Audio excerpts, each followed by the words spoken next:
की वजह से एक चेकिंग वाला बंदा रख के सारा ठेके पर रख लेता है। मैं तेरे को 400, 500, 600 दूंगा, तू अपना जितने में काम करा। उसमें क्या होता है, उसमें भी मरता मजदूर है, चाहे वो स्टाफ में हो, बहुत से यहाँ पे जैसे सिक्योरिटी वाले होंगे, ये भी सब ठेके पे होंगे, जितने सब ठेके पे होंगे। बहुत का इसमें ESI नहीं कटता होगा, PF नहीं कटता होगा। भाई मेरे बात का बुरा नहीं मानना, ये जो बात हो रहा है ना, ये हकीकत बात हो रहा है, परिवार सभी का है। बहुत से ऐसे हैं जो सिक्योरिटी गार्ड हैं, उनको ना ESI मिलता है ना PF मिलता है। कल को उनका भी परिवार है। देखिए, जिसको नौकरी करना है, जिसको जहाँ पे नौकरी है वो तो वहाँ पे करेगा, क्योंकि ये प्रदर्शन आज चलना कल चलना, परसों से सबको उसी मिल में काम करना है। तो बहुत ऐसे होते हैं, वो अंदर से बोलना भी चाहते हैं लेकिन बोल नहीं पाते, उनकी मजबूरी है। मजबूरी में पहले बताया कि जिसने तनख्वाह पे नौकरी कर रहा है, वो सारा सर्कल उसका उसी में घुमा हुआ है। बच्चे का फीस, किस्त, मोबाइल का रिचार्ज, डॉक्टर का जितना भी होता है, सारा कुछ उसी से रिलेटेड है।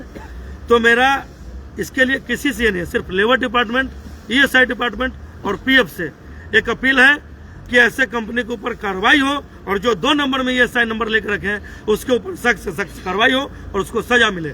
जिस दिन से इस तरह का काम होगा, कोई मजदूर को इस तरह से प्रदर्शन करने का जरूरत नहीं पड़ेगा। किसी परिवार को अपना डेड बॉडी का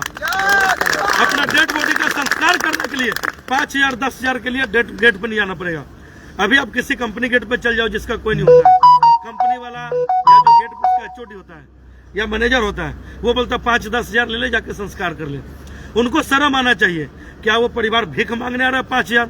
उसने सारा जिंदगी किसी कंपनी को दिया है, उसने सारा जिंदगी पूरे कंपनी को दिया है, और उस कंपनी में उसका मौत हो जाता है, और उसको फिर मौत के बाद जब वो जिंदा होता है तो आपका लेबर नहीं होता, तो उसको बाबू भैया करके जबरदस्ती काम पे लाते हो, लेकिन जब उसका मौत हो जाता है तो उसको पहचानने से भी इनकार कर देते हो।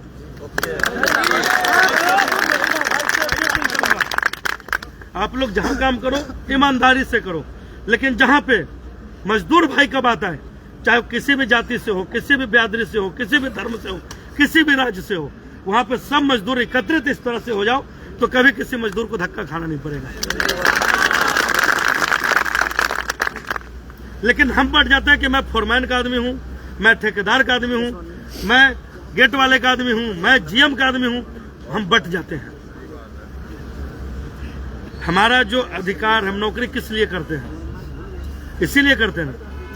आज दूसरे जगह आप चले जाओ, वहां पे क्या है, सिस्टम है कि अगर कोई बंदा मर भी जाता है तो उसको प्रदर्शन करने का जरूरत नहीं पड़ता है, क्योंकि वहां पे labour department, ESI department, PF department पूरा स्टिक है।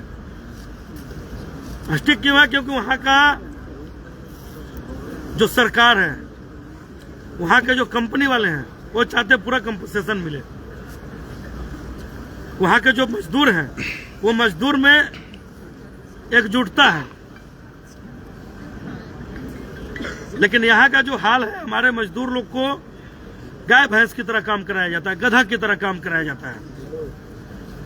उसका कारण यह है कि हम लोग कभी आवाज नहीं उठाते हैं कि हमारा ESI काटो जी, PF काटो जी, हमारा EL क्यों नहीं मिला, हमारा CL क्यों नहीं मिला, हमारा बोनस क्यों नहीं मिला,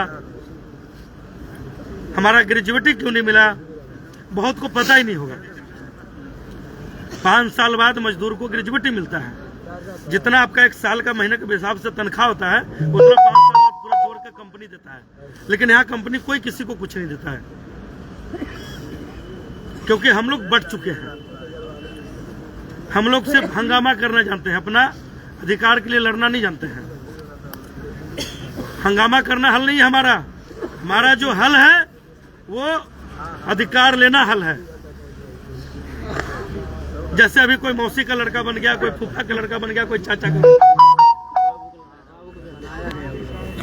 हमें किसी का रिश्तेदार बन जाने से उसका हल नहीं हो जाएगा। उसका इंसाफ मिल जाने से, उसका परिवार का मलहम बनने से हमारा हल होगा।